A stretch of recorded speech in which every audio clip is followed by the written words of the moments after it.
Hello everyone, welcome back to our new video. তো আজকে রাতের বেলায় আমরা ডিনার করব আর ভাবলাম এখানে মায়াপুরে ভেজ বিরিয়ানি পাওয়া যায়। তো অনেক ইউটিউবে ভিডিও দেখেছি, ফেসবুকে ভিডিও দেখেছি, বিরিয়ানি মানে মাছ মাংস এরকম কিছু আমিষ জাতীয় জিনিস দিয়ে তৈরি হয়, বাট এখানে অথেন্টিকভাবে শুধু নিরামিষভাবে বানানো হয়। তো চলো আজকে সেটা খাবো আর রিভিউ তোমাদেরকে দেবো। তো আমরা এখন মায়াপুর মন্দির ফেলে কিছুটা আগে আছি, আর এখানে দোকানটাকেও তোমাদেরকে একটু দেখাই। দেখতে পাচ্ছ প্রচুর ডিমান্ড আছে। আমি তোমাদেরকে ক্যামেরাটা ব্যাক করেও দেখাবো, মানে প্রচুর মানুষ এসে এটা টেস্ট করছে। আমি আজকে টেস্ট করবো এবং রিভিউ তোমাদেরকে দেবো, তোমরা একটু দেখো। আজকে তাহলে বিরিয়ানিটা কী দিয়ে বানানো হয়েছে? বিরিয়ানি বানানো হয়েছে পনির, আলু আর সয়াবিন দিয়ে বানানো হয়েছে। আমাদের এসব বিরিয়ানি ছিল কিছুক্ষণ আগে ছিল, এই মুহূর্তে শেষ হয়ে গেছে।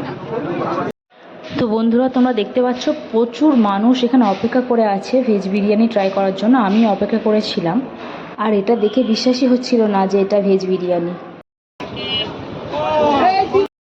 তো বাড়িতে এসে ফ্রেশ হয়ে একেবারে বিরিয়ানি নিয়ে বসে পড়েছি, সাথে ছিল বেগুনি। প্রথমে একটু বিরিয়ানি রাইসটা নিলাম আর একটু বেগুনি নিলাম, আর মুখে যেতেই বাস্ট করলো গাইস, আহা হা হা হা হা হা।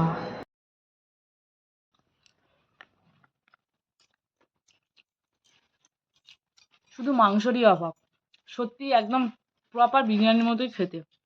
কিন্তু বলেছিল পনির দেবে, পনির পাইনি। এরকম ছোট ছোট পিস, এরকম ছোট ছোট পিস সয়াবিন দিয়েছে।